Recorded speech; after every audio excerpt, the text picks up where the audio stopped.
pretty on the outside, but oh, if I can drive that. Not with the speed limit off.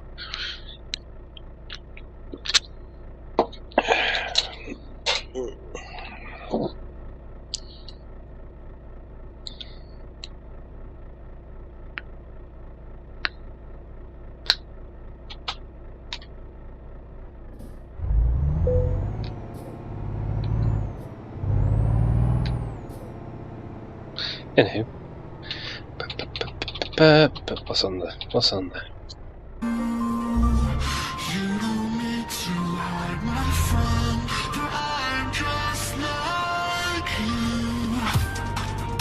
These fucking Eastern Europeans and giving them the right to request music.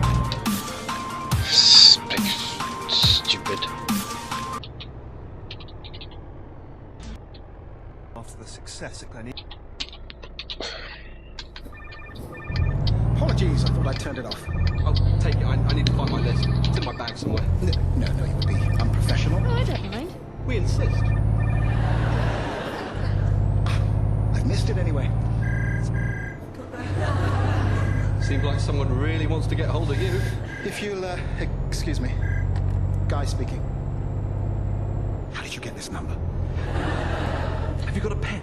Oh, have you not done yours? With all that's been going on this week, it slipped my mind. Look, I'm actually finding this quite intrusive. I've reminded you every morning this week. No, I'm not doing this. I'm hanging up now. Problem? Cold caller. Sounded pretty hot to me. Is that your list, Will? Yeah, just, here it is. Okay. Annabelle first. 5 things I cherish about Will. His kindness, his warmth, his needs to do things properly, his loyalty, and his... I'm sorry, I'm not sure I'm reading this last one correctly. Does that say? Charm. Oh, I thought that's what it looked like, but thought it best to check. Will, how do you feel about Annabelle's list? Are those qualities you expected her to cherish, or even knew you had? Obviously, it's very flattering indeed. That was lovely, darling. Guy, can I have mine back? I just need No, they're supposed to be written in isolation. You're not supposed to react to what each other has said. Don't be embarrassed, darling. Well, you know, I'm worried they might come across as a bit gushing, a bit soppy, and all this week you've been moaning about me not being enough of a man, so come on, give them back. No. Right. 5 things I cherish about Annabelle. Number 1, excellent present wrapper. I love those curly bows you do. It's so kind. Number 2, financially solvent. I've always been impressed with your fiscal responsibility, which means we can have the heating on whenever we need. In other words, I too love your warmth. 3, doesn't use abbreviations in text. 4, good speller. They're kind of similar points. I was running out of things to say. Because you're so perfect. Does that work? No. And 5, excellent personal hygiene. I kind of pulled it back at the end there, didn't I? Sorry, is that all you think of me? That I wrap nice presents, earn a decent wage, and don't smell? And that you're a good speller. After all the nice things I said, and that's what you come up with? I thought this was about finding new things to say. You're always complaining I talk about the same things. I never want to hear you talk again about how the plot of Die Hard 2 doesn't work. If there hadn't been a really bad snowstorm, those planes could have landed fine. But I will never tire of being told what a brilliant wife I am. Look, I've been exhausted this past week. The builder has driven me mad. Now, this problem with talking to the builder, was it a masculinity issue? No. Yes, it was. Every time we have builders or plumbers in, you freak out. Last time you started doing free weights in front of them and talking about getting a tattoo. My problem with this builder was that we didn't need him. No, what we didn't need was you needlessly alienating our upstairs neighbour. Psst, Annabelle. Will? Why are you hiding behind a car? Shh, get down, she'll see you. Who? Saskia. She's talking to next door. We can't sneak past. I came out to buy some milk and I've been waiting to get back in the flat for the last 10 minutes. Oh, well, look, I'm not staying here. It stinks. Oh, I'm squatting over a drain.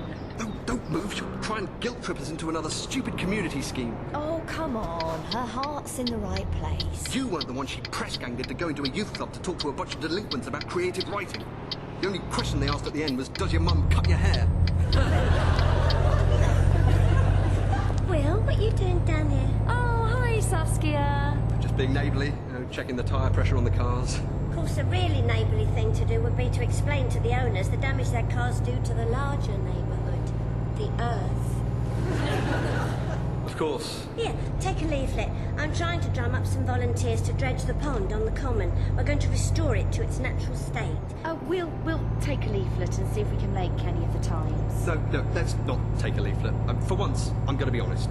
I don't want to dredge a pond. I just don't want to do it. I'm never going to want to do it. I don't have the time. Well, you could at least find the time to use your recycling box. The thing is, I don't like being browbeaten about it all the time. With China and India industrialising, it feels like someone's taking a crap on my living room floor and then having a go at me for not dusting. Fine, let's see if you feel the same way when the temperatures soar and the Thames floods and the dinosaurs come back and feast on your remains. Well, save you having to dredge the pond. Well, that was out of order. Yeah, there are a lot worse people who could be living above us. Come on, you're always having a go at me for saying what I think people want to hear. I was standing up for myself. You should apologise. Take her a bottle of wine and warn her about the building work. Oh, don't tell me you booked a builder. The last one kept calling me Duchess. Don't worry, it's a nice middle-class builder. It's a city worker who's retrained in the downturn. Oh, that's even worse. People like that are rubbish at their half-learned crafts. They're only good for space-filling profile pieces in Sunday supplement magazines. It was her boss's husband, so it was immediately awkward. She said he was brilliant, but was finding it difficult to get work. Well, that should have set the alarm bells ringing. It's like when people say, I've got this friend and I just cannot understand why they're single. Then you meet them and it's clear they've been studying for a degree in arseholery from the Piers Morgan Institute of Smart. I just wish you'd acknowledge that giving him a job was a nice thing to do. You only did it to get points with your boss. And we didn't even have any work for him to do. We did! You've been saying you'd regrout the bathroom tiles for the last 6 months. It wasn't urgent. There was nothing wrong with the ground. It was going mouldy. Oh, so mold's bad on a bathroom wall, but it's fine on a Stilton. Your standards are all over the place. Well, you were never going to do it. You tried once and nearly had a breakdown in B&Q. Have you any idea how many types of grout there are? They had an aisle that went on for half a mile. It was like the warehouse at the end of Raiders of the Lost Ark. Well, it didn't stop you coming back with a sealant gun. I had to buy that. I was caught playing with it. Playing with it? I was pretending it was a grenade launcher. Don't look at me like that, guy. You're a man. You have the same hormones as me. And that means when the doors are locked and you think no one's looking, you hold a hairdryer like a pistol and you use a golfing umbrella as a sniper's rifle. I honestly have no idea what you're talking about. Said with all the conviction of a bought witness in a trial against a Russian oligarch. Do you think your resistance to having a builder in the house is to do with annoyance of having another person in what is, for you, your workplace? I have a set of conditions that I find ideal for working on the book, if that's what you mean. Conditions I don't like to see breached. Falling asleep in front of Battlestar Galactica with a packet of biscuits, playing Call of Duty while yelling at 5 Live. Creative mind needs to be fertilised with diverse influences. Now, what I'm driving at is that you have a certain self-image as a dedicated artist, documenting what you see as the terminal decline of your country. And having another person present during your working hours might dent that self-image. Well, most people's self-image probably doesn't stand up to scrutiny. For instance, someone might consider themselves a great judge of people and the ethics of sex and relationships, and yet still end up involved with a lunatic. I mean, that is possible, isn't it, guys? Yes, it's possible. Or someone else, Annabelle, might consider themselves experienced at financial management and yet bring someone into their home who was utterly uncontrollable in any normal business sense. Hey, Adam, can I get you a tea or a coffee? Tea, please. Milk, no sugar. Oh, have you thought any more about the tiles? Yes, we thought about it, but if it's okay with you, we'd like you to just regrout what we've got and stick with the existing white tiles.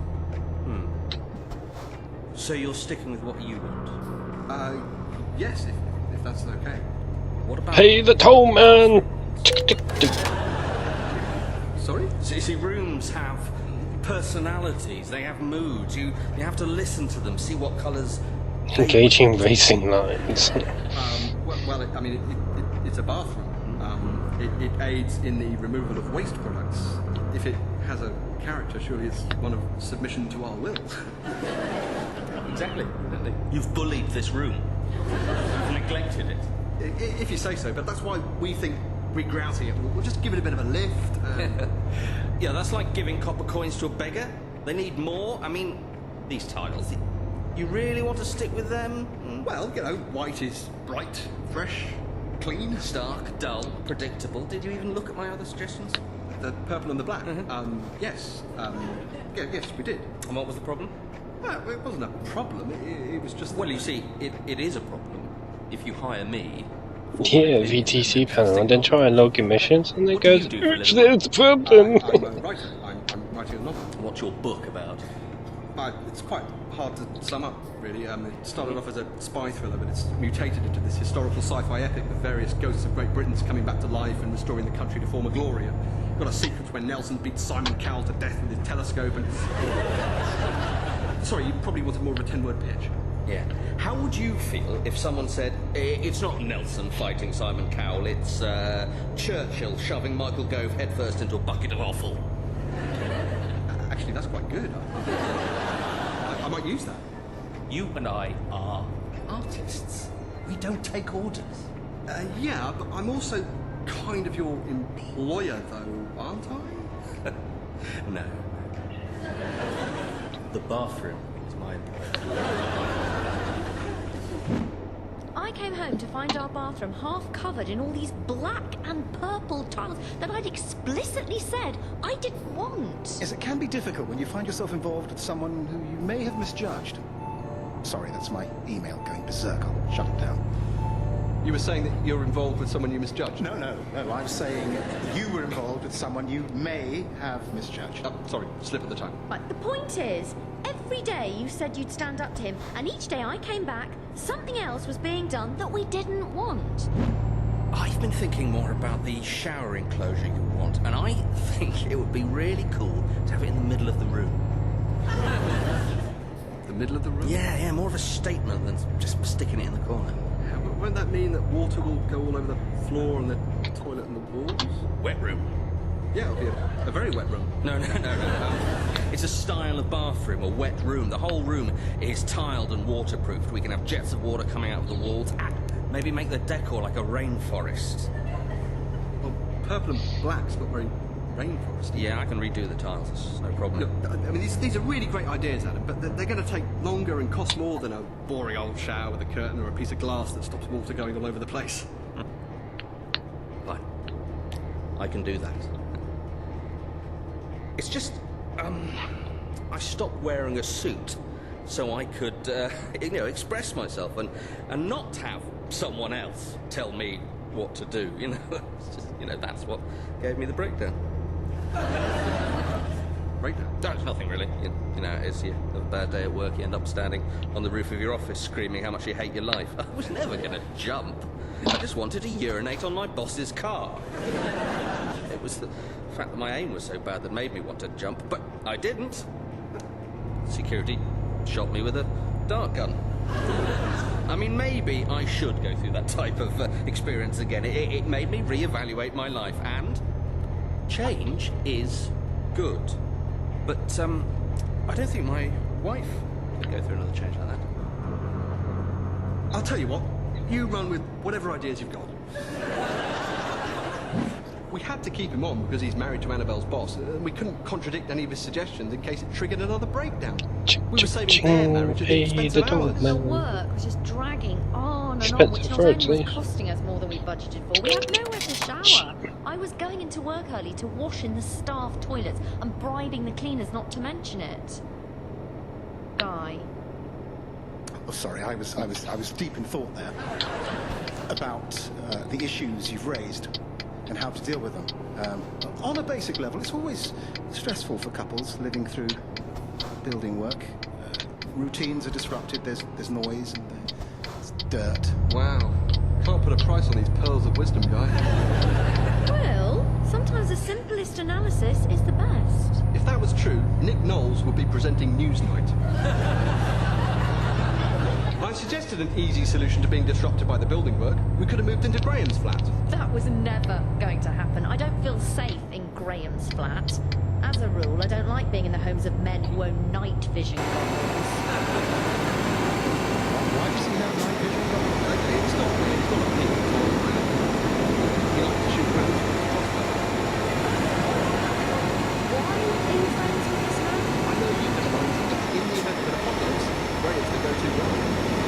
Outside the apocalypse, he has no Peace. I really resent the fact that you instigated the whole thing. The I was the one who had to sort it out. I'd have rather not wash for a month than go to a night when you somewhere to shower. It certainly would have been clean. Hi, that's good. Listen, I feel so horrible. Can't do it. recycling and the pond. It was very blinkered of me. Well, I'll accept your apology provisionally, pending evidence of a greater commitment to Gaia. Well, I can give you that evidence now. I'd like to help dredge the pond. By restoring it, we provide open green space for the community to share, as well as sustaining a breeding environment for several rare species of local aquatic fauna. Have you memorised my leaflet? I guess when I finally read it, it just really struck a chord with me. Well, we could really do with your help. There's 2 foot of compacted vegetation that's proven very difficult to dig out. Oh, well, I'll get my wellies on and meet you there first thing. Oh, by the way, we're having our bathroom redone. It's taking longer than we thought. I don't suppose we could use your shower in the mornings? Of course, no problem at all, just not whenever you need to. Thanks so much. See you tomorrow. Oh, well, by the way, I also need someone to help muck out the goat pen at the city farm. The thing is, I do kind of have a job in the day. We're a volunteer down at the moment. I can do it myself, but might mean I'm out at odd times. Might not be in exactly when you need your shower, but I'm sure we can work around it. You know what? I'd love to do the goats too. It's not that I didn't appreciate your sacrifices, Will. You were totally dismissive. I was annoyed about how you let both Adam and Saskia emotionally blackmail you. It's a terrible thing, emotional blackmail. It's very hard to know how to deal with it, because if someone is exhibiting a pattern of unstable behavior, confronting that behavior can exacerbate the instability. In my experience, ignoring the unreasonable behavior is often the best course of action. Howard! Come down and talk to me! Well, who's she yelling at? I have no idea. I know you're up there. You have Sorry, I just need to, to... having a few personal issues at the moment. I'm sorry, continue. Are they issues around your masculinity? No. Is she a client?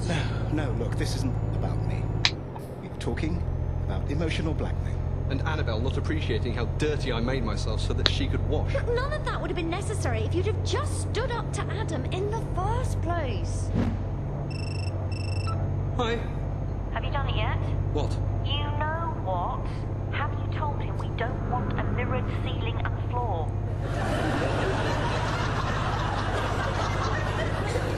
I mentioned it, but he says it will give us the sensation of vertiginous infinity. What, to who? An obsessive skydiver? For God's sake, just go in there now and tell him to stop. Okay, I'll do it. I'll do it. I'll look him in the eye and tell him we just don't want it. And bring me straight back when you've done it.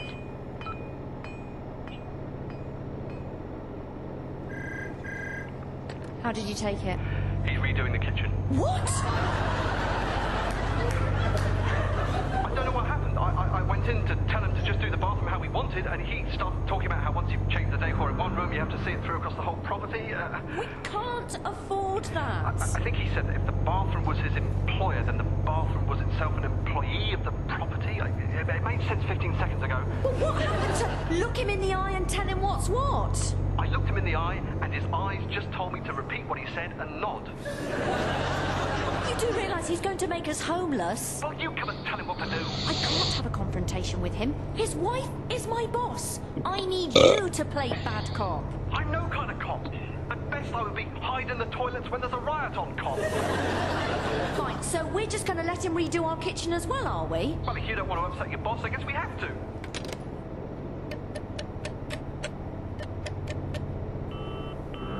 This better be a human. Dad? Oh, Annabelle, excuse me. Getting a lot of automated sales calls at the moment. I like to check them straight away. No sense insulting a machine for 2 minutes. You can't make them cry. Look, have you got a minute? I need to ask a favour. I'm in a slight rush. We're off to a cookery demonstration by Heston Blumenthal. Your mother's choice. I think the man's one up from a cannibal. This is a little awkward, but I need to borrow some money. Who's on the phone? Annabelle, she needs to borrow some money. Is it for IVF? No! This isn't about children. Not about children, dear. Not a slight on you, my dear, but Will looks like a man with a very weak sperm. If he's got any at all. We're having some building work done, and it's just going way over budget. You sure they're not just adding stuff to bamboozle you? I know what builders are like. Is he English? Yes? They're the worst. You want someone glad of the work. Some East European who still has the memory of stealing tools to break root vegetables out of the frozen ground.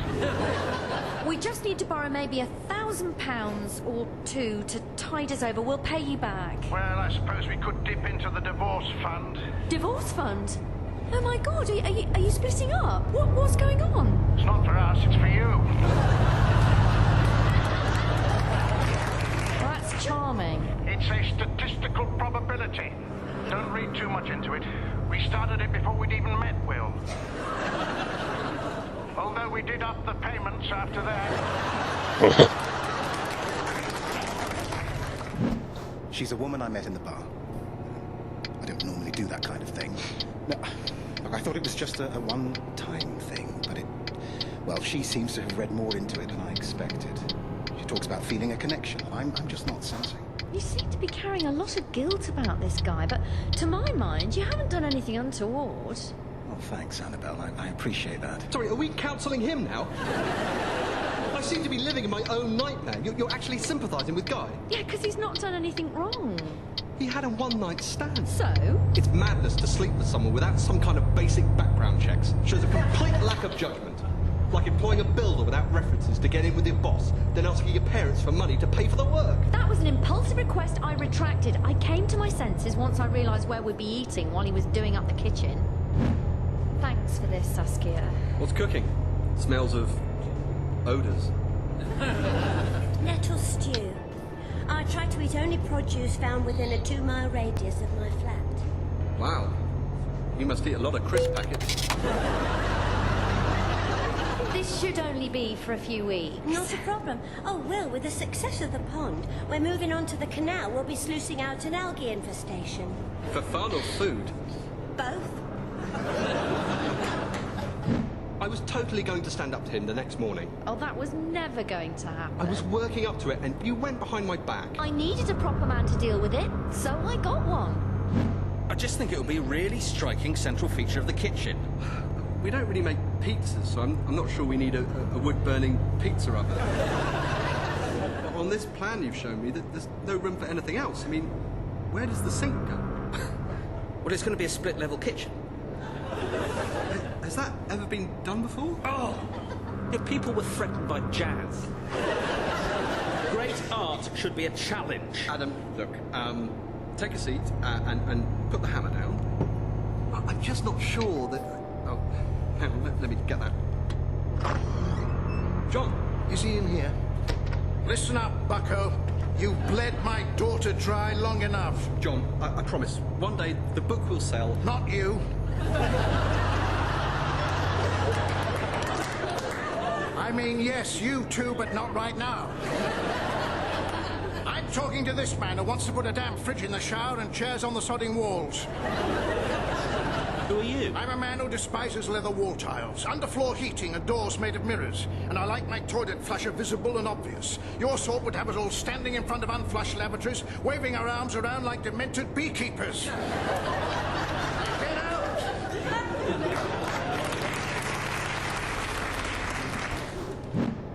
incredible.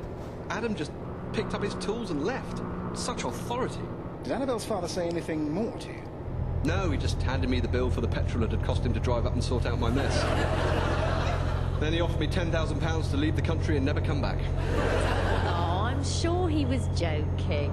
No, he had it in a briefcase. What can I do? He's never going to respect me. No one respects me. Hey, don't be silly. I respect you. You kept going on about how I wasn't man enough to take control of Adam. That's just because I was angry at myself for not having the guts to admit I made a mistake. You're projecting your own sense of impotence on Will. How was your boss? She's fine. She's actually divorcing him now. He bricked up the stairs in their house and put in a fireman's pole. That I would have loved. I suppose next time, the key is not to rush into things, whether it's hiring a workman or being offhand with your neighbour. And likewise, to accept responsibility for your parts in creating the situation rather than blaming each other, which you seem to have done. Oh, don't worry about Dad, Will. He's going to completely change his attitude to you when we tell him what I know. Excuse me, I have to deal with this. What's that? Look, this is my workplace. I'm pregnant. Is it mine? Of course it's not yours, Guy. Oh, that one. Oh. That one's probably yours. Annabelle's one is mine, isn't it? Yes. Mr. and Mrs. Smith was performed by Will Smith, Patterson Joseph, Sarah Hadland, Susie Blake, Jeffrey Whitehead, Dan Tetzel and Tracy Wiles. It was written by Will Smith and the producer was Talusha Galani. That was the last in the series. Next week it's another case of Milton Jones. The 2014 BBC Radio New Comedy Award. Meet the contestants of the fourth heat.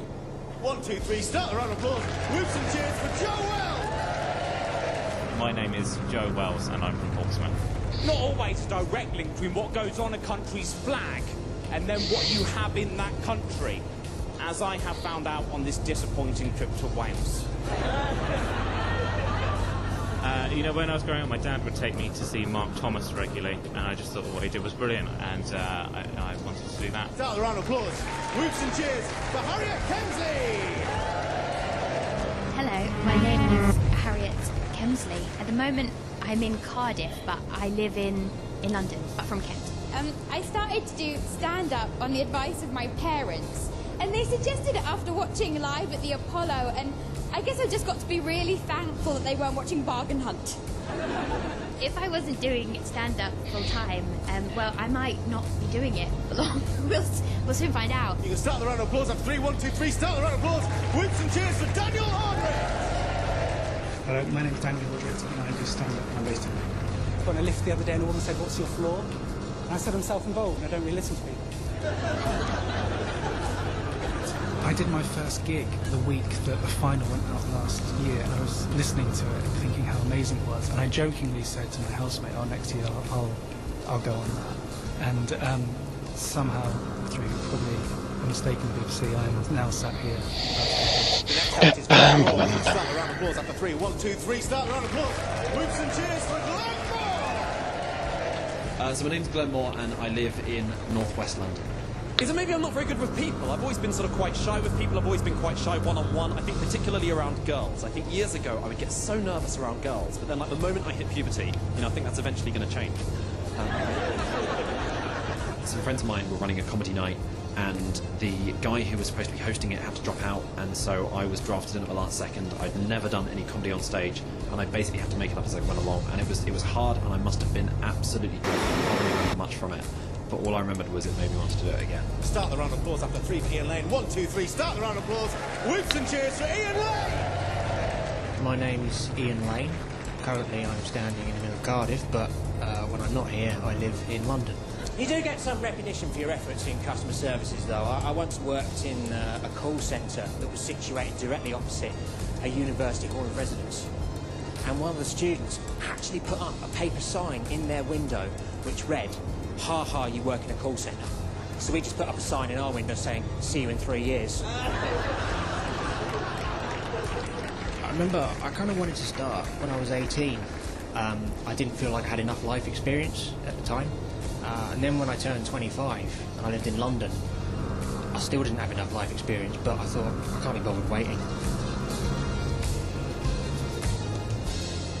Peak 4 of the 2014 BBC Radio New Comedy Award. This Friday night in the Comedy Club at 10:30 here on BBC Radio 4 Extra. You're listening to the Comedy Club. Yeah. Here on BBC Radio 4 Extra. And now over to Jenna in the Travel Centre. I'm Jenna Knight in the Travel Centre. A learner driver is clogging up the roads again tonight with their useless driving skills. Do bear this in mind if you're up near Collier's Wood. A peregrine falcon has torn the roof of a Renault hatchback tonight, sending the owner of the hatchback ricocheting like a pinball. The owner later said that he's known some big birds in his time, but if he ever sees that one again, he'll rip its legs off.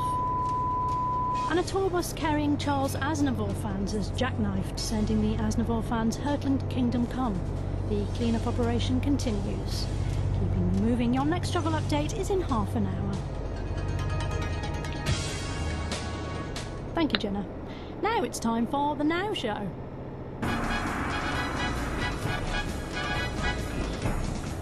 Hello, I'm Steve Punt. I'm Hugh Dennis. With us are Sarah Pascoe, John Holmes, Pippa Evans and Grace Petrie. And this is...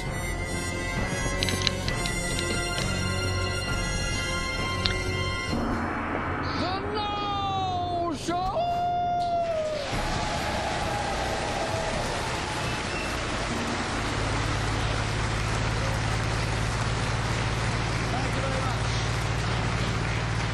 So, the Labour conference this week promised public sector monitoring of employees' backgrounds to ensure equality by preventing people getting jobs through connections or upbringing. In other news, Will Straw, Stephen Kinnock and Emily Benn are standing for Labour in the next election. Yes. Given that politics is the second most nepotistic profession in Britain after acting, it seemed a little bit rich, but fortunately it was all soon overshadowed by Ed Miliband, who managed to forget to mention the economy in his keynote speech. Now, his staff told the papers that this was because he was tired after the Scottish referendum campaign. Which really isn't much of an excuse. If you're going to be Prime Minister, you can't forget the most important part of a speech just because you're tired. I mean, where would Britain be? I'm afraid that no such undertaking has been received, and as a consequence, this country is now at war. At war with who, sir? Oh, sorry, did I not say? Germany. I'm very tired after the Munich Agreement. Yeah, poor old Ed. The papers are scathing enough about him already without him forgetting to mention the most important issue in his last conference speech before an election. The way forward could be to adopt one of Alex Salmond's catchphrases. I resign. I was thinking more of stuff the lot of you. He did, however, mention who he was going to tax to pay for more spending. Bankers, smokers, tax dodgers and people with £2 million houses. It's a true tactic. You only target groups that are currently unpopular. It could work. In a bold move, Ed Balls has announced in his first budget he will increase duties on PPI lawyers, traffic wardens, Dave Lee Travis and that woman on Bake Off who took the ice cream out of the freezer. Talking of which, Bake Off was in the news again this week for the number of complaints it's getting about smutty innuendo from the presenters. Yes, now, I have to express solidarity with Mel and Sue on this. I do not understand it. I mean, if you don't like smutty innuendo on a programme, you can just reach for the knob. And then you can use your finger to... have it off. To have it off, exactly. You can write a letter to the BBC. Make it a stiff one. Make it an absolutely stiff one. And you see, the only thing that will make the BBC realise that this kind of smut is not acceptable is when the postman arrives with a bulging sack. Anyway, it was all more interesting than the Labour conference, which, fortunately for the news, was overshadowed by various other things. First, Tesco, who somehow managed to overestimate their half-yearly profits by a sizable amount, which, of course, with modern technology, is easy to do. Unexpected £250 million loss in the bagging area. Most people don't really understand how you could not notice a £250 million discrepancy in your accounts, but it was all explained by Sir Richard Broadbent, Tesco's chairman, who said, "Things are always unnoticed until they are noticed."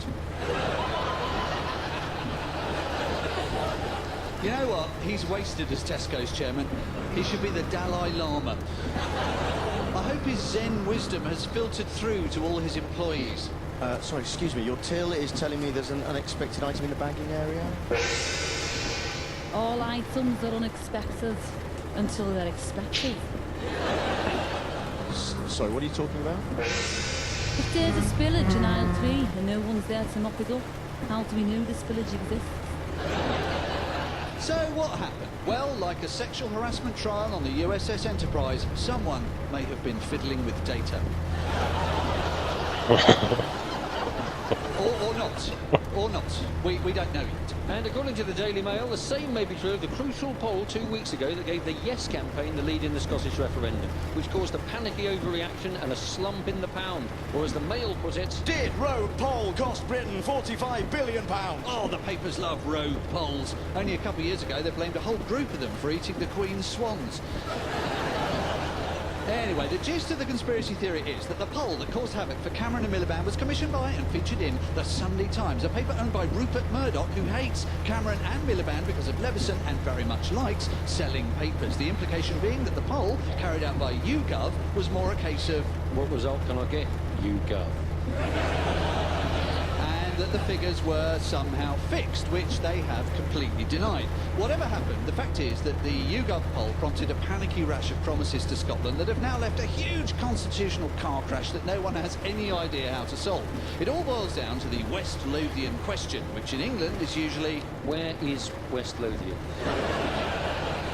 Now, it's actually, of course, quite simple. Why should Scottish MPs vote on English issues when English MPs can't vote on Scottish issues? Because we have both a Scottish Parliament and a UK Parliament, and Scotland just voted to stay in the UK. So they stay in the UK Parliament. Otherwise, they'd effectively be independent, which they just voted against. But we're going to give more powers to their Parliament, which UK MPs can't vote on. So should only English MPs vote on English issues? Except where does that stop? Will only female MPs be allowed to vote on women's issues? Will only MPs in seaside constituencies get a vote on fishing policy? Who's going to be allowed to vote on fox hunting? MPs with a sturdy mount and an impressive horn. Someone keep Mel and Sue off the show, please. The whole point of a parliament, surely, is that everybody gets to vote on everything. If you start looking for personal relevance in order to vote, the system will collapse. I mean, we've got a Secretary of State for Health who believes in homeopathy, for God's sake. That's like having a Minister for Air Transport who believes in broomsticks. But you can't start segregating MPs by qualification to take decisions. That way madness lies. Still, half-assed, badly thought out, panic-driven and Gordon Brown inspired though it may have been, the no vote in the referendum went down very well with one person, the Queen. David Cameron, who in similarly Gordon Brown-inspired fashion had left his microphone on, was overheard this week telling someone that when she was phoned about Scotland voting to stay in the Union, Her Majesty purred down the line at him. Who would have thought that Her Majesty and George Galloway shared something in common? According to Sky News' royal correspondent, Buckingham Palace would neither confirm nor deny whether the Queen purrs when she is happy. Which really has to be the best statement I have ever heard coming out of Buckingham Palace. We the people demand more weird stuff about animal noises. Tell us everything, Nicholas Witchell. Buckingham Palace would not confirm nor deny whether the Queen sometimes makes dolphin noises in the bath, nor whether her visit to the Cumbrian National Park Centre last year was marred by her insistence on going "bah" every time she saw a sheep. When I asked Prince Charles earlier if any of this was true, he said, maybe it means royalty is going to lighten up a bit in the future. Next thing you know, they'll be bringing in Mel and Sue to cover the state opening of Parliament. And so Liz has just 1 hour to declare the new session open. Will it be a load of old monarchs, or will her royal Regina grab hold of Black Rod with a stiff upper lip and both hands? We're about to find out. That's much better. Thank you very much.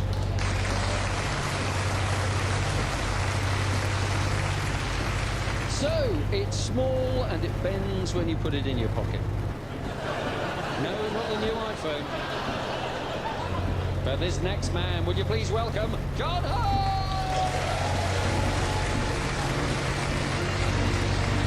Thank you very much, thank you. So, last week then came the big decision. Yes or no? Should it stay? Should it go? Arguments on both sides, much passion, much debate, many wanting to keep it, and many wanting rid. It was the question, yes or no, do I delete the new U2 album or not? Answer, obviously, yes. And this week, Bono gave an interview about his new album, some would say optimistically. The thing that we wanted for this was these eternal songs, songs that, you know, people might really hold on to. No delete. Then he said... I just heard that 38 million people have listened to Songs of Innocence in the last 7 days. Yes, and 38 million people at some point this week have also probably had something uninvited in their inbox asking them if they'd like to help someone with a Nigerian bank account get a bigger penis, but it doesn't mean they liked it. To help the no vote, of course, Apple announced the release of a tool, you remember this I'm sure, to enable people to delete Bono's Songs of Arrogance album. And while that's unprecedented, it's certainly not the first time the words Bono and Tool have been used in the same sentence. Of course, what people are forgetting here is that there weren't in fact 38 million listens, or whatever it was, no. There were in fact only 5 albums to get out, but somehow, miraculously, Bono managed to distribute them to 500 million iTunes subscribers. 5 albums and 2 fishes he had.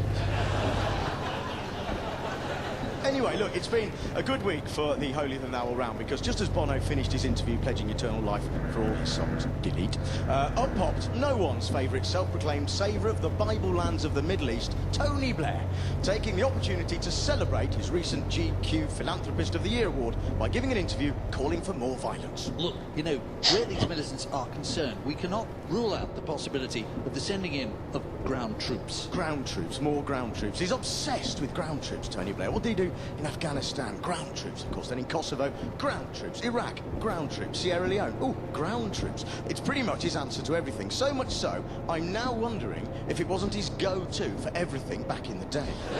Look, you've had your moment. Other people are now on this, OK? You had a go at playing soldiers. It didn't go too well. Why not step away from the ground troops and let someone else with your way of dealing with notions of peace and ethics speak up? Say, I don't know, Genghis Khan or the Lannisters from Game of Thrones. Someone who stopped playing soldiers this week, of course, is Prince William, who said that he's going to leave the military to concentrate on royal duties, pretending to enjoy tribal dances on foreign trips, marrying someone way out of his league looks-wise, and in the last couple of weeks, calming his grandmother down. My castles! Get your hands off my bloody castles, you ungrateful thistle-lickers! Balmoral's my bloody summer retreat! If you think one is going to spend 3 months at Longleat Centre Parks just because of the stupid decision of a bunch of batter botherers, then you can just shove it right out. Yes, thank you, Your Majesty. She actually said nothing of the kind, of course, because the Queen was maintaining a dignified silence over Scotland. But now we know that it was less a dignified silence and more a contented purr. When the results were in, she purred down the phone at David Cameron like he was hanging on to the world's oddest sex line. You've got through to Hot Royal Accent. Press 1 if you want to be spoken to like a commoner. Or press 2 if you'd like me to polish your crown jewels. And it's the tower for me.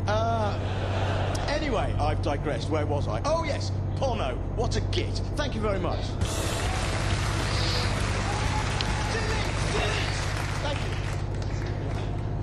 Ladies and gentlemen, tech news now. Please welcome Grace Petrie. I've realised the flaw in my plan of being a socialist protest singer is there's no money in it. So I'm selling out. I have started jingle writing, and this is my first job for Apple, and it goes like this.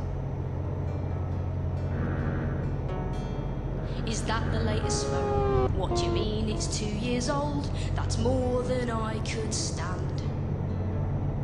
Look at you struggling with the previous generation. Yeah, you're practically a caveman. Does the thought make you cold of a phone that's 6 months old, that's not the latest cutting edge? Even if, when you lock it, kiss it and put it in your pocket, it bends faster than a Nick Clegg pledge. Who cares if it bends? What's a little curve between friends? And your best friend is your iPhone. Have you got the latest case to protect its little face so you never have to be alone? Oh, bow before the almighty iPhone like we're all supposed to do. And from the crowd a Nokia 3210 hollers, the Emperor's naked and his phone is wonky too.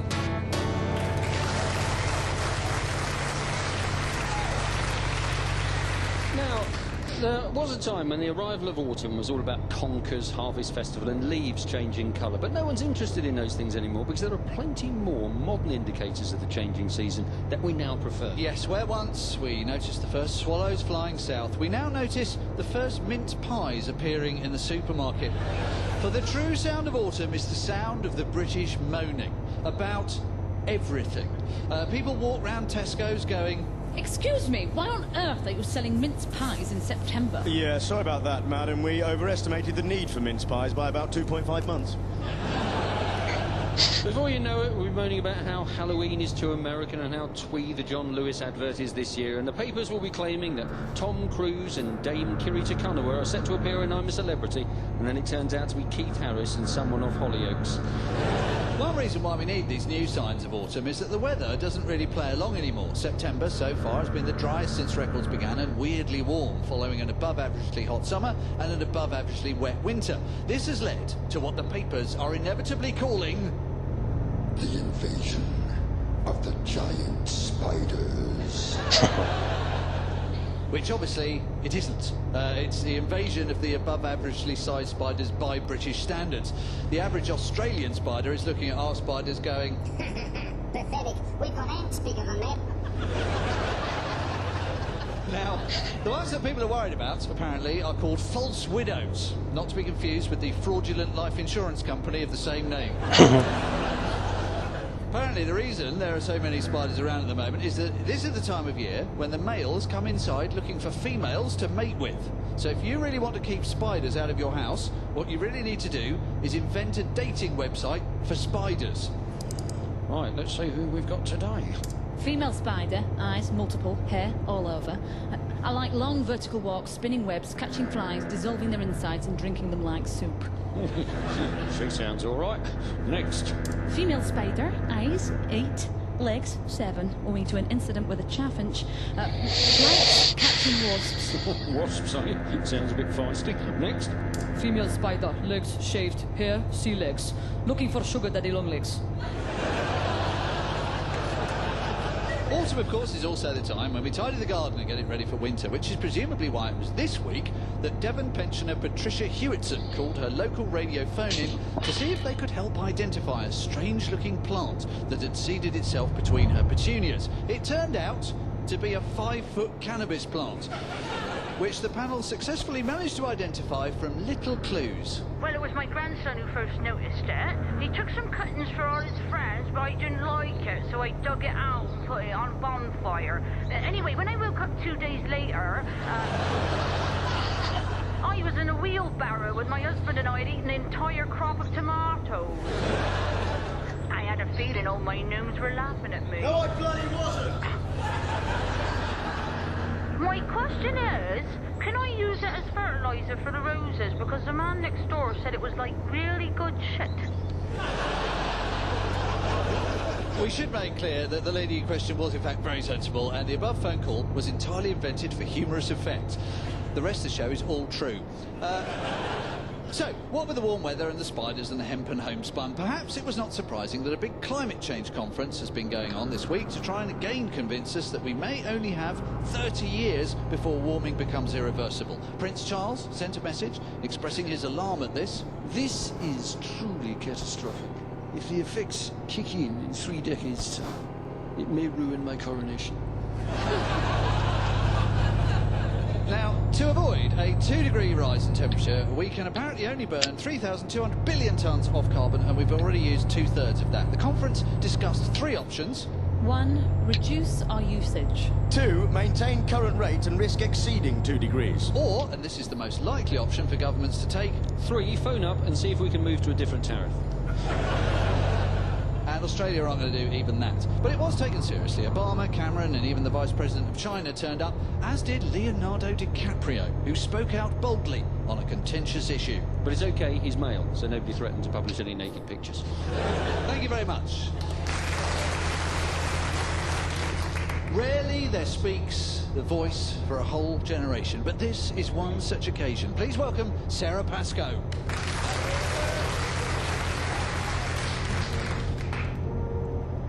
Once upon a time, in 1995, radio sets were switched on all over Britain because TV hadn't been invented yet. The volume on the radio set was set to maximum to hear the news. Robbie Williams had left Take That. Rock and roll was dead. But not dead, because the band were carrying on without him. Rock and roll was a fifth smaller. It had lost a limb. The country went into shock mode. The bells tolled, never forget. Suicide hotlines were set up and manned by robots because they were the only people who weren't crying. Schools were closed, smash hits took a load of sleeping pills, and every girl in the world dyed their hair and clothes black for good.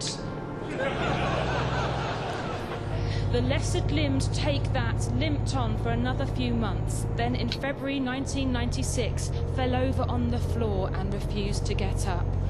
All the limbs went in different directions. Mark did some solo singing, Gary did some more successful solo singing. Howard and Jason danced slightly behind everyone they met, for this was all they knew. Hardcore music fans stroked the dolphin tattoo on their stomach, put their dummies in the loft and admitted that everything changes. We became deaf to all sound. If noise could hurt us like this, let's never listen again. But what this? In 2005, the Chosen Ones returned. The musical messiahs had never died, just been hidden in a big cave. We all took the week off work to celebrate the second coming. Ice cream vans played Take That melodies as we danced in the streets and renamed our children Barlow and Orange. Only one child didn't come out to dance. Little Robbie Williams was too busy loving aliens instead. But even his absence couldn't quell our joy. Yes, Christ was a fifth smaller and had less jokes, but he was alive and stubbly and back to his late 90s weight, even Gary.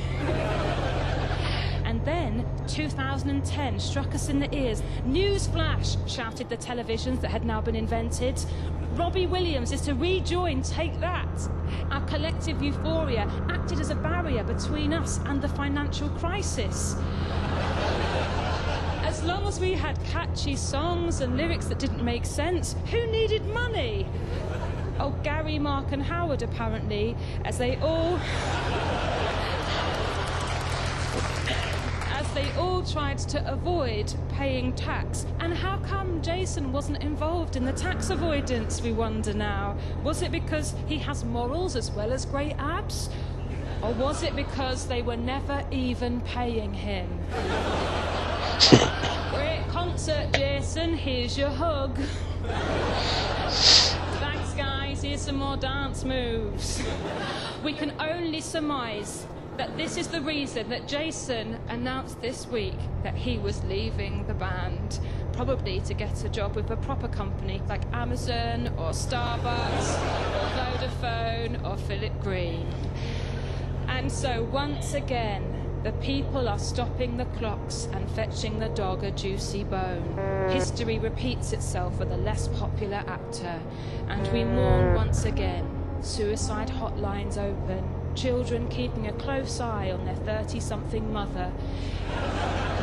As she strokes the dolphin tattoo she's never regretted, although it's now the size of a blue whale. It's the worst week for music ever, we all said to each other on buses or over the internet they recently invented. And that was before... Hey, hi there. Who's that? Paul speaking. Paul McCartney? What do you want? I need your help. Are you really upset about Jason leaving? Pledge.meatfreemondays.com. Are you having a breakdown? Pledge.meatfreemondays.com. Shall I call a nurse? Pledge.meatfreemondays.com. Or what? You can do it right now, please. Okay, Paul, I'm gonna tell everyone about your pledge, and I'll tell them all to sign it. I think it's for a really good cause, but only if you promise to never, ever, ever talk in that voice ever again. Okay. Thank you for having me on the Now Show, please.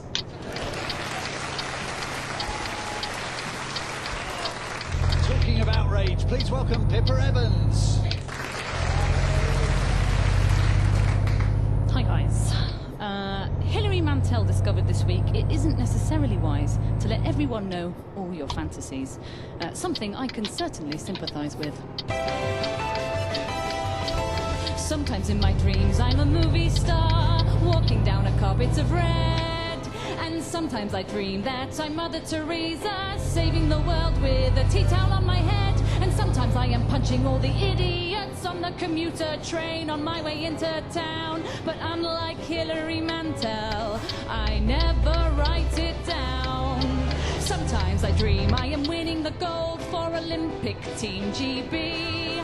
And sometimes I fantasize I'm dancing a tap dance in the rain with Gene Kelly. And sometimes I imagine that I butcher my husband, just standing there with blood all over my wedding gown. But unlike Hilary Mantel, I never write it down. Oh, sure, we all get on here in the Now Show team. Working with these guys is such a scream, but it doesn't mean my mind don't occasionally switch. And suddenly I'm decimating Steve, Hugh, John and Mitch. No offense, guys.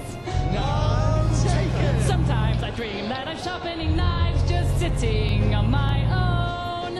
And sometimes I imagine that I throttle that guy who plays his music on the bus from his mobile phone. And sometimes I am ripping Bono's glasses off his nose, or stabbing all those smuggets on the endless panel shows, or throwing One Direction off a cliff to watch them drown.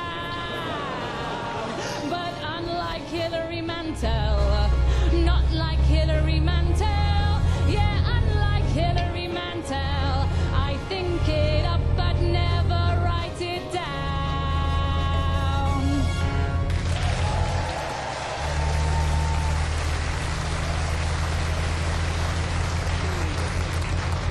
So this week, the Ig Nobel Prize for weird but ultimately useful scientific research was awarded to a team who have finally discovered why banana skins are slippery when you step on them. So we've taken this opportunity to ask our audience here tonight what they have observed that demands explanation. Your mum. And what do you think the answer might be? A lack of maturity. What have you observed that demands explanation? Ed Miliband's hand gestures. What do you think the answer might be? He is possessed by Rod Hull. What have you observed that demands explanation? Pigs in wigs. What do you think the answer might be? Style. What have you observed that demands explanation? Why do cats purr? What do you think the answer is? Because they've been to London to see the Queen. The skinny jeans favoured by young people are so narrow at the ankle, I have no idea how they get their feet through them to put them on. What do you think the answer might be? I think they may have inflatable feet. Thank you very much indeed for listening, and goodbye. Goodbye.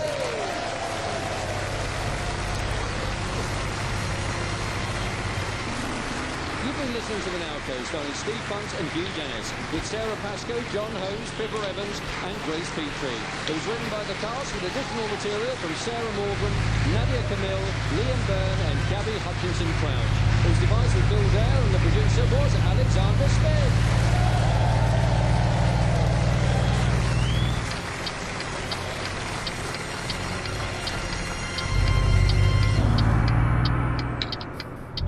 More Now Show next week. This is the Comedy Club. The Comedy Club. Here on BBC Radio 4 Extra. Now it's over to Jenna in the Travel Centre. I'm Jenna Knight in the Travel Centre. Some prick selling roses on the M4 has got his teeth punched in tonight after he was mistaken for Simon Cowell, the owner of the Nissan Micra, who lashed out, apologised for causing delays, but said that anyone would do the same if they thought they'd spotted that. Isambard Kingdom Brunel would be spinning in his grave tonight if he could see the state of the traffic on the Clifton Suspension Bridge. And a drunken motorbike display team were cautioned after spelling out the word on the hard shoulder, causing massive tailbacks. Keeping you moving, your next travel update is in half an hour. I've never liked you, Jenna. Now we have sketch comedy from Neil Edmond, James Eldred and Justin Edwards in The Consultants. Good evening. For the past 2.5 hours, our audience has been wondering why the consultants look so distracted. See if you can work it out using this Victorian pop tune. Oh, smack that song. We're dum da da, we're doodly doo, na na na na, diddly doo.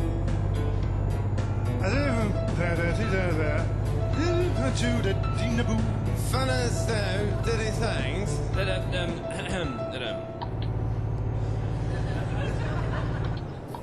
We've lost our scripts. We've lost our scripts. The Consultants is recorded in front of a hired studio audience. Gentlemen, I'm glad you could make it. Not a problem. It's a shame to be stuck in the office on a beautiful day like this. Well, we've got to keep the wolf from the door. Yeah, I really must talk to the council about that. The postman lost 3 fingers last week. Oh, hi, Pat. Hello, Pat. Too much work, Pat. What, Pat? Thanks, Pat. Guess what? It was Pat. He's got some great financial figures for us. He's going to send them round as soon as possible. Ow! That's them wrapped around a brick. Why can't he use the fax? You know, Pat, he's a traditionalist. And a skinhead. Let's see what could be so important. What a strange picture. What's that she's singing into? No, turn it over. Yowza! Now that is good news. Oh, according to this, we're rich. Rich beyond our wildest dreams. Well, I have some pretty wild dreams.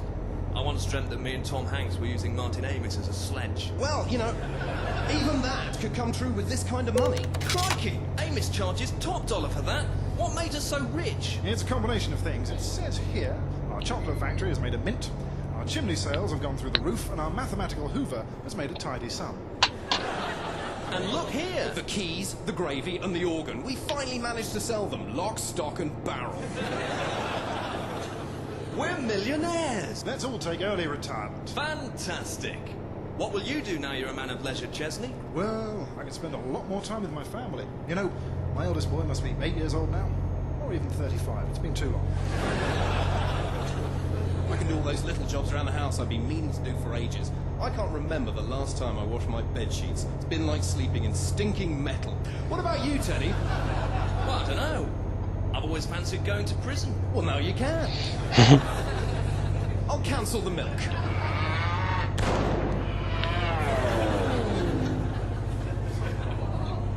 I'll lock up. See you, Teddy! The office seems bare without them. Just 3 empty desks. And a toilet.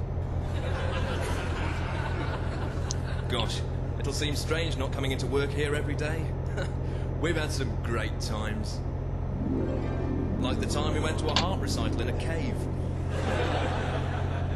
Happy days. Quincy. Murder, She Wrote.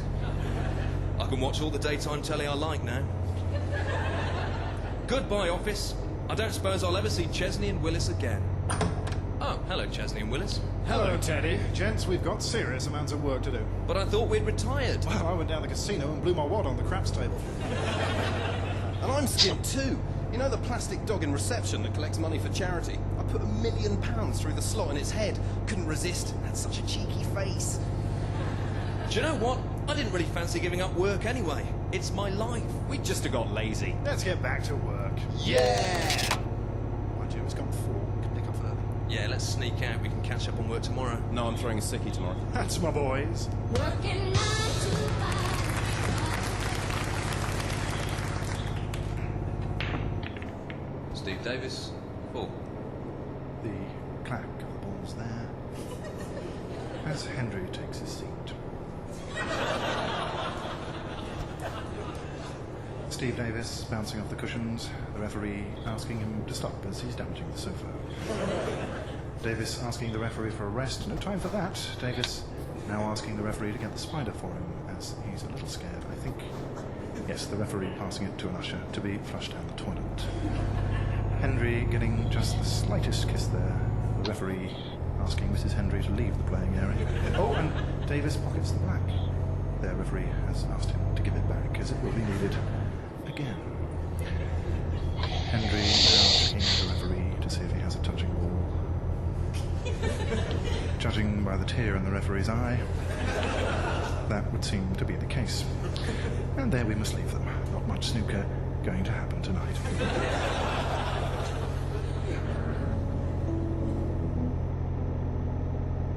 I'm just half, and she said, not a proper hero, a pared down geezer.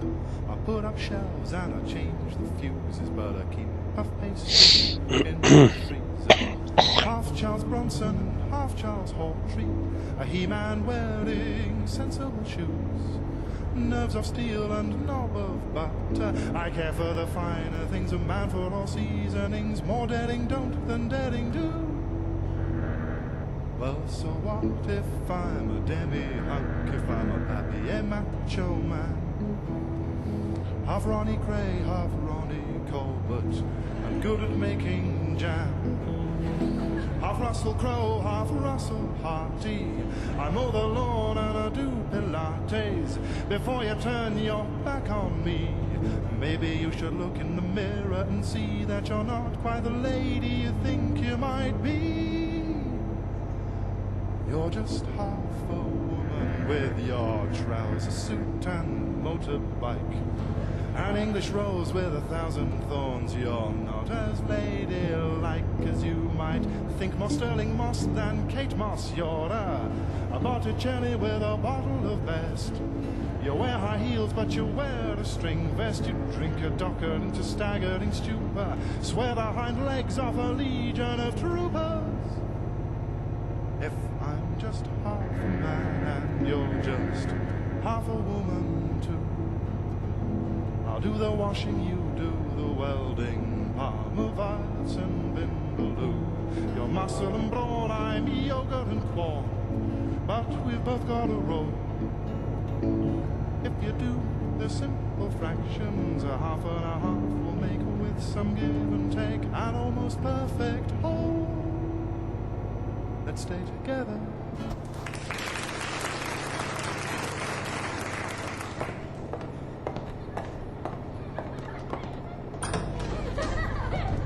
Boys, will you please keep the noise down in here?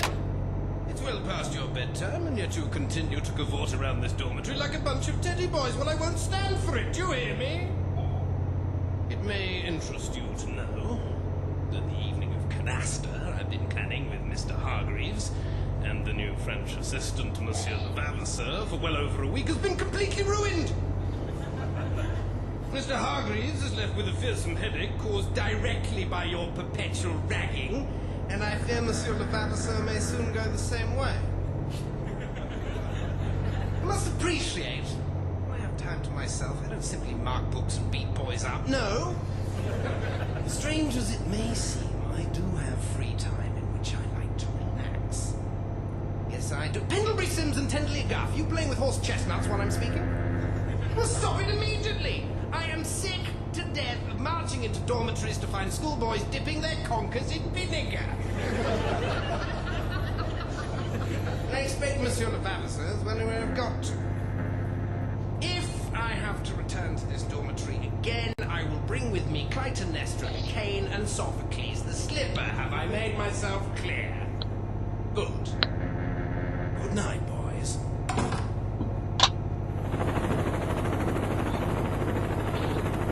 Copy, base. We've just completed another full sweep of the area. Over. Roger. Any sign of them, over? Negative. We're losing light. Might have to call it a day. Over. We can't just leave them out there. Should give it one more try, over. Roger that, base. So where did you last see them? Over. If I knew that, they wouldn't be lost, would they? Have you looked down the back of the sofa, over? Affirmative, no keys. Repeat, no keys. But I did find a £1 coin, over. That's mine, I lost that last week, over. Sorry, Bays. Finders keepers, losers weepers. I winch it, I pinch it. We're just approaching the mantelpiece area now. Are they next to the clock, over? Is that your mum on the photo with the blue frame? Over. Negative. That's my grandma. Are the keys next to the clock, over? She looks like you. Over. Rog, will you just have a look, over? Don't get stroppy. I'm trying to help. Over. Sorry, over. Didn't quite catch that, Base. Over. Sorry, Rog, over. You'll have to say it properly. Over. All right. Sorry for being short with you, over. Okay. I will make a close pass of the clock. Over. Don't let the rotor blades clip the shepherdess's Royal Dalton, over. Oh, hold on.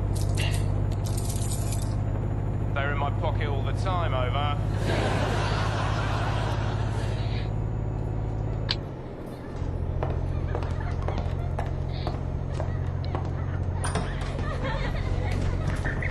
What the name of herringbone tweed's going on in here?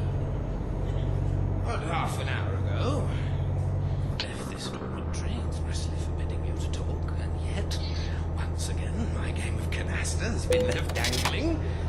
Just as I was settling in with a dominant hand and about to freeze Monsieur Levaver's pile, what do I hear?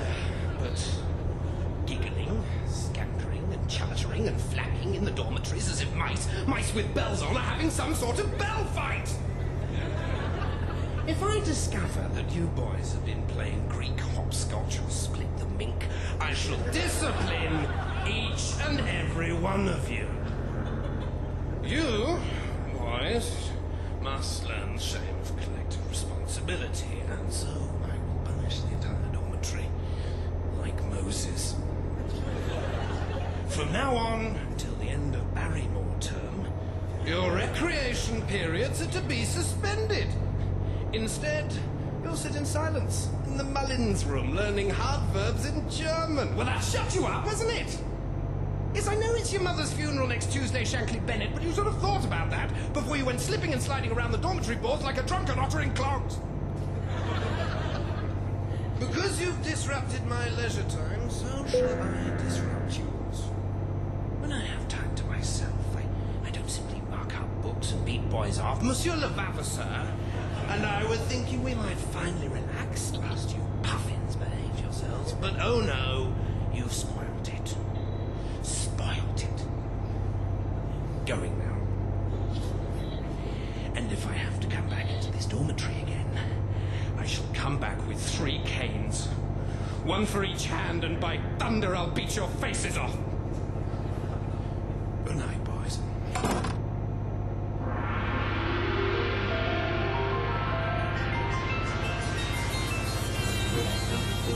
And now it's time to stumble into the consultant's radio archive.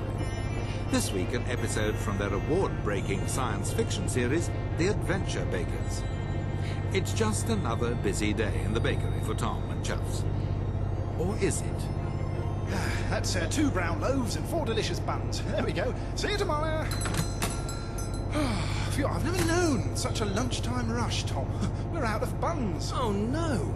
I hope we don't have to turn any customers away. I hate that, Chuffs. Yeah, I wish we baked more buns at lunchtime. Yes. If only we could go back in time and have more buns ready for this afternoon. Oh, imagine. A time machine that'd let us go back and bake extra dough from the future. Hold on, Chuffs. Fetch Great Uncle Grut's baking encyclopedia. He had a recipe for everything. After all, he used to supply buns to Queen Victoria herself. Let's see. Sticky Toffee Toilet, Banoffee Tractor, Black Forest Getter... Oh, look, Banana Mascuri. Delicious, but of no practical use. Ah, here we go.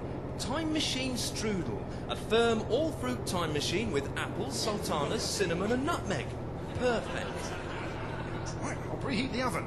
How long will it take? It says 40 minutes, but since it's a time machine, I would have thought that as soon as we'd cooked it, we could have sent it back to the present so it would arrive just about... now. Great Scott! It's just arrived from the future. It smells brilliant. Climb aboard, Chuffs, and bring some fresh dough to take on our journey to the past. Hey, shall I put extra cinnamon on the control panel? Yes, and I think we need more icing on the door frame. Nuts on the gear stick? Of course. And for the seats, a sprinkling of hundreds and thousands. That's certainly brightened it up. You man the controls, Chuffs, and take us back in time to just before lunch.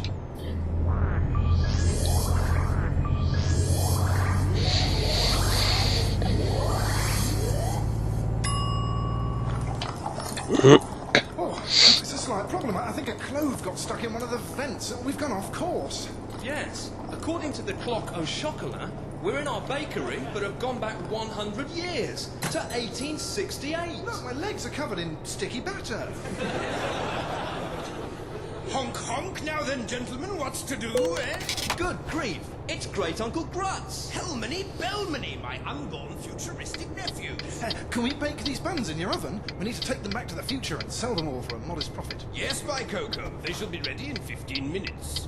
Why don't we use our time machine strudel to leap forward 15 minutes? That way the buns will be ready in no time at all. Excellent idea, Chuffs. Are you coming, Great Uncle Grutz? Why not? The fresh air will balance my humours. Just pull yourself in through this doughy flap.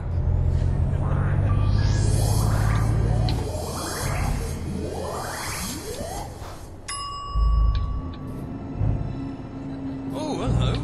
This isn't right. Hey, guys, where are we? Where's my bakery gone? It's vanished. That bakery's been in the Grutz family since Queen Victoria first nibbled on my crusty bloomer. I think I know the problem.